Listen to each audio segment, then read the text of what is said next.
We have been doing van life for the last 5 years.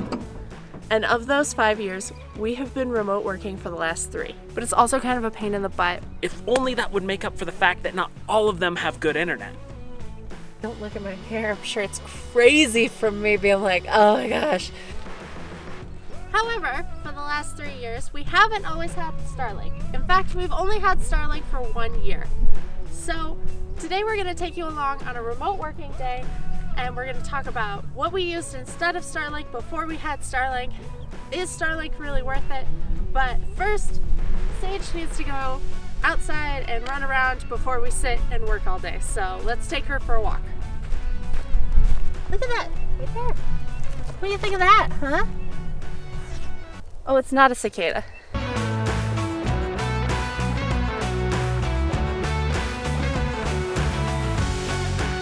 I was never in the Boy Scouts, but I was told that you can use like sand and stuff to clean stuff. It was actually a pretty good abrasive as far as getting all of the sink crap off. Edge. Come on!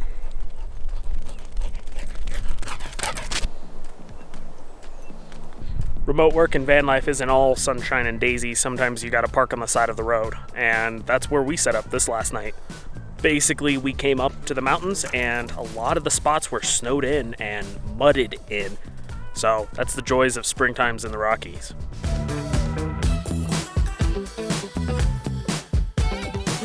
Okay, so this juniper bush, this is a Rocky Mountain juniper. You can eat juniper berries. You want to be really careful because they're really, really pungent.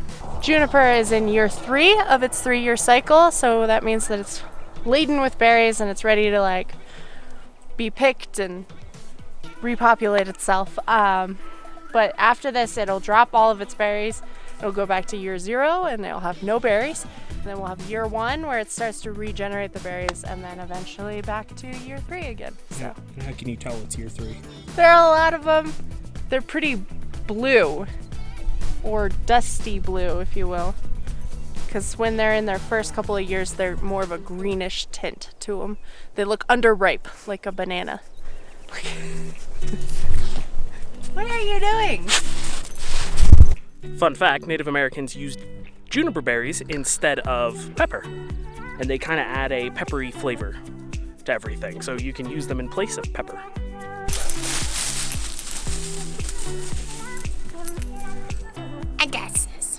Okay, so we've only had Starlink for the last year. So before that, we used a cell service antenna booster, which you've probably seen on a bunch of rigs, our phone hotspots, and coffee shops to work remotely. However, the cell service booster antenna doesn't work if you don't have cell service. So the spot we're at today wouldn't have worked for us because we need Starlink in order to get anything, and our phones don't have any service. So all in all, the booster antenna only works if you have cell service, and it's not the best for remote working. It kind of limits you to staying closer to town, especially if you have poor service. It only boosts it so much, so you might not be able to take like a video call, and you might have to go into town to use a coffee shop, which was our alternative for the last 2 years before. And that's great, and it helps us stay sort of in the workflow by going into coffee shops, but it's also kind of a pain in the butt when you're set up at a beautiful place and you want to work and the cell service isn't being cooperative and you have to take a call and you got to pack up all your stuff and go into town. One thing I will say about coffee shops and utilizing that for your internet to work, it gets a little awkward from time to time when you're there for a full 8 hours, and if you show up, you buy your cup of coffee so that you can work there, which you should. Then after about 4 hours, you feel obligated to buy yourself a second cup of coffee. That really adds up pretty quick. If you're drinking drip, that's, $3 for a cup of drip, $6 a day. If there's 2 of you, that's $12 a day. That really adds up quick. And that was one of the factors we looked into when we were like, is Starlink going to be worth it? With coffee shops, it's really fun because you get to go around and pick all of these other coffee shops, and coffee shops have unique styles. If only that would make up for the fact that not all of them have good internet. One of the great parts about remote working is we're able to take Sage out into the wilderness so that she can run off her noodles, so that she's not stuck in the van all day, 8 hours a day. while we work. And this has been nice, but it's also starting to get cloudy, and it was forecasted to start raining today and then maybe snowing tomorrow. The fun and joy of camping in the springtime in the Rocky Mountains. So we're gonna head back to the van and we're gonna start working before it starts raining. Clouds, why? Yeah, you can't tell that there's no clouds. Oh, you see blue sky there. Yeah, this cloud bank came in the last, 5 minutes. It's nice in here. And dry. The cell phone booster that Alicia's talking about is called a Wii Boost, and we still haven't taken off the hardware for it from the van. It broke off while we were driving. We heard it pop off, and then it was from behind us in the middle of a frickin' interstate in some big city. We had to pull off, throw it back in the van, shut the door, and drive away. It was kind of crazy, actually. All right, Alicia, van life Q&A, quick. Oh. Coffee shop or Starlink? Coffee shop. Okay, coffee shop or cell phone booster? Starlink. You cheated. Is that how it works? Can I pick the third option? Best place for van life solitude? Best place? Utah. Ooh, nice. Worst place for van life solitude? Florida. You're canceled. Have you been to those places? Yes. Yes, I have. Coolest adventure in van life? Coolest adventure. Haleakala. Does that count? Because we were Jeep camping, but we didn't have our van, so I'm going to count it. Sure. Haleakala. Scariest encounter in van life? Our attempted break-in. For anyone that's wondering, that was actually in our hometown. Springtime in the Rockies. Cool? Not cool? I think it's cool because people come up here and they're like, oh yeah, it's gonna be so great. And I'm like, spring doesn't start in the Rockies until July. So then they get turned around because there's tons of snow. But that also means great for introverts like me. So today, while we're talking about remote working, we are also going to reveal where we will be remote working all summer at the end of this video. So stick around to find out where we're going. However, we need lunch, so we're gonna make some hot dogs. Well, fake hot dogs. Tablespoon of butter. Because who needs to be skinny? Not me.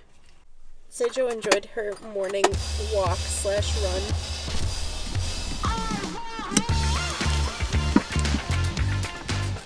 So I want a pizza oven, and Alicia wants me to stop buying things.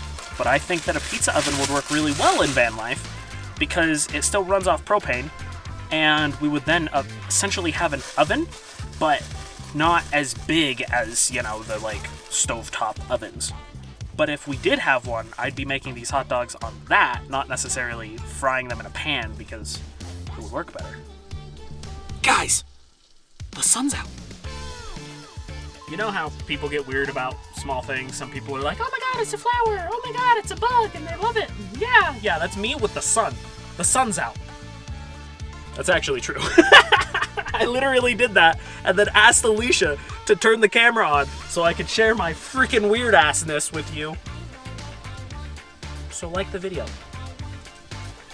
I don't know. You don't have to. The sun's out. So how well does Starlink actually work in these remote places, and when doesn't it work? So overall, we have only had a couple of places where Starlink hasn't worked. So let's talk about those first because it'll be shorter.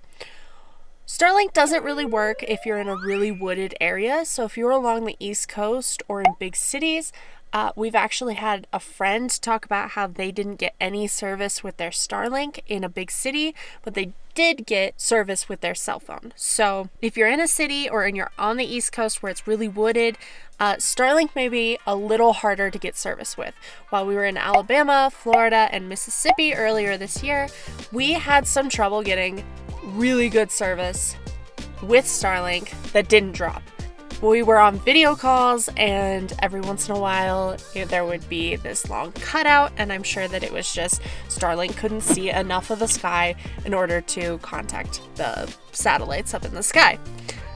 However, it still worked in Mississippi, Alabama, and they were pretty wooded. And so we're relatively impressed with how Starlink works. Since we've only had it for a year, and overall it does a much better job than our hotspots, our booster antenna, and some coffee shops. It's really disappointing when you go to a coffee shop, you paid, they had Wi-Fi, and you still can't work off of it. So all in all, we're very impressed with Starlink. We would definitely keep using it.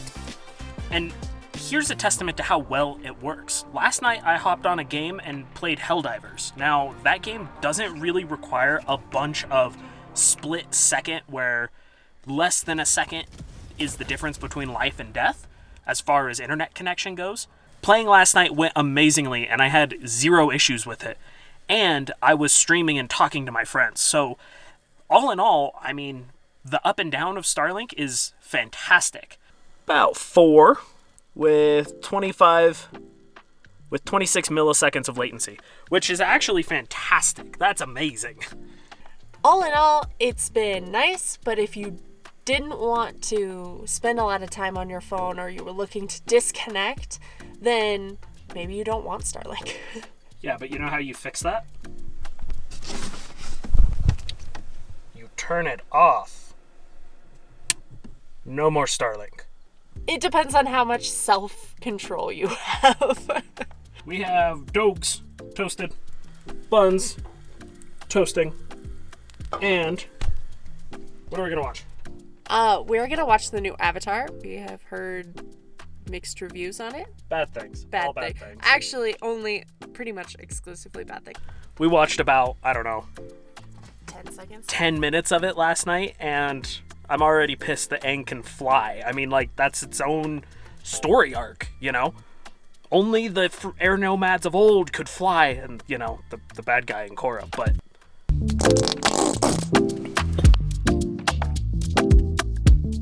You know, the first episode was not terrible. Now we have to work. Yay! Which basically I think for both of us is just editing video. So we'll show you our work setup. Alicia likes to work up in the bed. I like standing while I work, so this is like a perfect little standing work desk station. This is the video you guys are watching. Weird, isn't it? I am working on a video for a client. It is going to be about 30 minutes. I have about an hour to an hour and a half of footage, and my laptop is dying from just overheating itself. So while it cools down, I'm going to make some mid-afternoon coffee. I was supposed to be making coffee.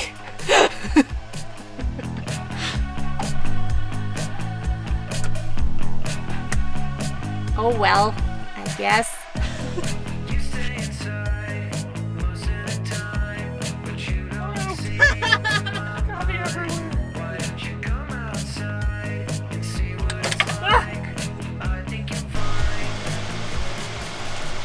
That doesn't look like work.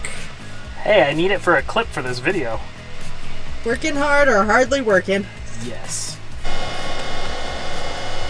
It is 6 o'clock. Oh, I've been editing for so long. Luckily, of my probably 20-minute video now, I'm on 15 minutes in, so I'm almost done. I cut like an hour. Don't look at my hair. I'm sure it's crazy from me being like, oh my gosh. But I've cut this video from an hour and a half down to 15 minutes. So I must have done a good job. Hopefully. And Kodiak is going to get started on her dinner because I am slowly fading. And it's 6 o'clock. I mean, that's pretty much dinner time. We're making cauliflower tacos. So, I don't know. I'll walk you through that. You guys liked it when I made food last time, so actually Alicia made food. Maybe it's just her. Cauliflower.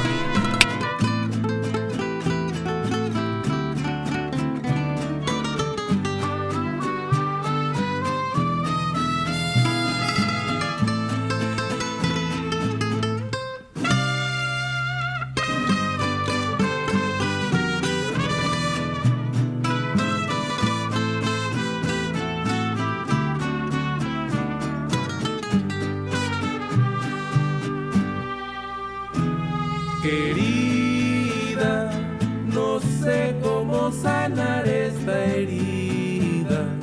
La tengo abierta y duele todavía. So now we have our sides. Tomatoes, limes, some form of... the hell's this called? Cabbage thing. Avocado. We got our deliciously breaded cauliflower. And tortillas will warm up. And then Alicia will maybe be done. This is the third call for dinner, and she's still working. Which, such is life. I am currently watching Rebel Moon Part 1. It's actually pretty good so far. It's not as cheesy as I was expecting, but it's kind of a sci-fi action movie. So, I'll heat up the tortillas and we'll see how cold our food gets before Alicia's ready to eat.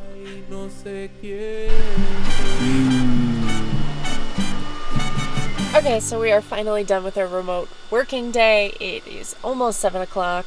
Some days are like this. This was supposed to be a half day because technically it's actually Saturday. We get to work whenever we want to, / whenever the work shows up. Whenever the work shows up. And so that just so happened to be this weekend. So, would we use anything besides Starlink at this point? And I think the answer is no.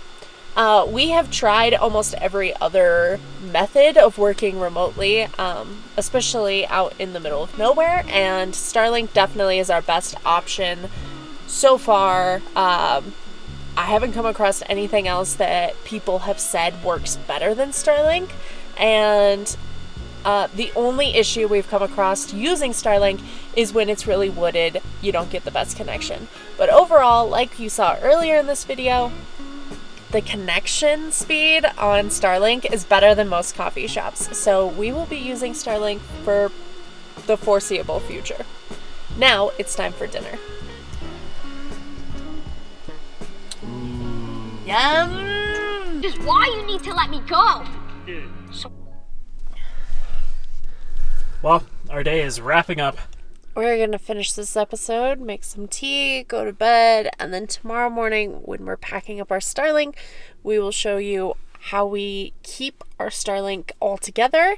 Kodiak created a kind of a cool little storage unit for it, and how we, it's bedtime. It's bedtime.